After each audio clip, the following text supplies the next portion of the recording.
Саламатсыңарбы, урматтуу ата-энелер. Бүгүнкү темабыз ашказанды толтурууда баш казанды колдонуу жана алардын бири-бирине тийгизген таасири.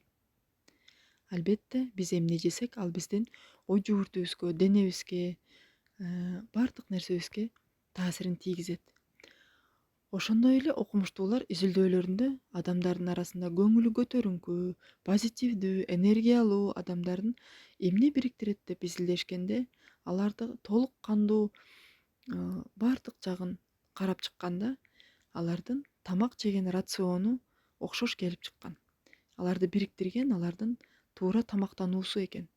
Жемиш жашылча үстөмдүүлүк кылып, алар белок жана углеводдорду туура колдонушкан. Ал эми туура тамактануунун маданиятын үй-бүлөгө ким киргизет энеден башка? Эмне деген фильтрлерден өткөрүүбүз зарыл.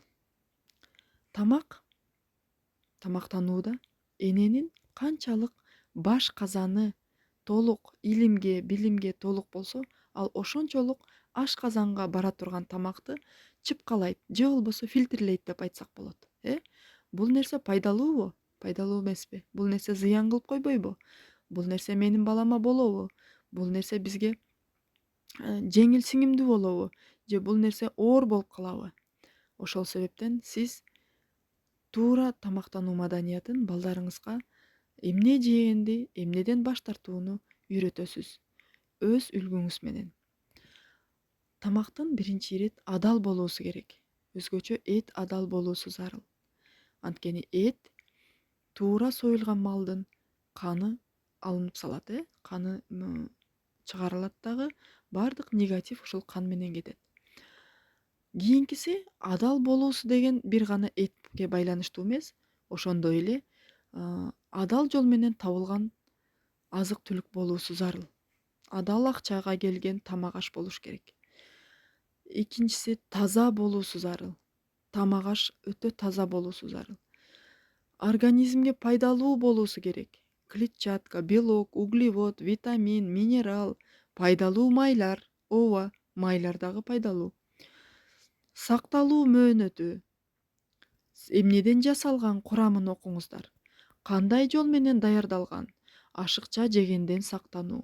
Ушул нерселерди колдонсоңуздар, сиздин туура тамактанууда туура адаттарыңыз бекемделип баштайт. Жемиш жашылча сиздин астыңыздагы табактын 50% түзүп туруусу зарыл. Капуста, салат, көкчөп, помидор, зелень, бадыраң, сабиз, жер жемиштер, алма, алмурут. Эгерде буга чейин сиздин дасторкондо көбүнчөсүн варенье, конфет, шоколад, печенье турган болсо, сиз ошонун ордуна балдарыңызга жайкысын помидор, бадыраң, көкчөп, жер жемиштер бардыгы кенен болот. Сезонный.